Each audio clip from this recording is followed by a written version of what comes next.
L'inflation fait la une des journaux depuis 2022 et tout le monde semble en parler.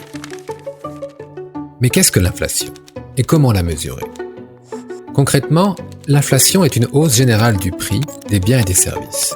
Cela peut signifier que les mêmes produits coûtent plus cher ou que l'on reçoit moins de choses pour la même somme d'argent. On parle d'inflation lorsqu'il n'y a pas qu'une hausse de certains prix, mais lorsque les prix de la plupart des biens et services consommés dans une économie ont augmenté. Mais comment l'inflation est-elle donc mesurée? L'inflation est mesurée par l'indice national des prix à la consommation. Le STATEC, l'Institut national de la statistique et des études économiques, suit l'évolution des prix des biens de consommation les plus courants au Luxembourg.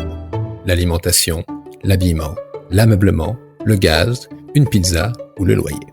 Chaque catégorie est évaluée en fonction de sa part dans la consommation des ménages.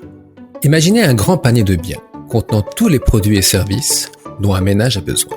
Le taux d'inflation est le résultat de l'évolution du prix de chaque produit multiplié par sa pondération. Le premier IPC pour le Luxembourg a été publié il y a plus de 100 ans, en 1921, et il était basé sur seulement 19 produits de première nécessité, comme le lait ou le beurre. Aujourd'hui, le STATEC suit l'évolution des prix de plus de 90 000 biens et services, représentatifs par mois.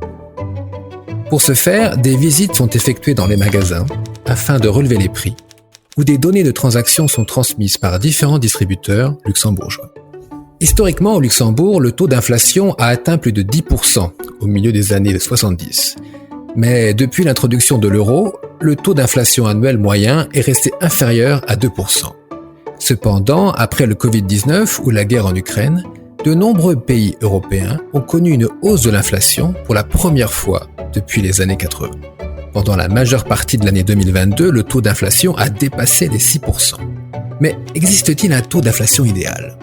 Pour de nombreuses banques centrales dans le monde, la réponse est clairement oui. La Banque centrale européenne, par exemple, considère que l'inflation doit être de 2% par an à moyen terme pour atteindre son objectif principal de stabilité des prix. En bref, il s'agit d'éviter que les prix des produits de base, comme les produits alimentaires, ne deviennent inabordables.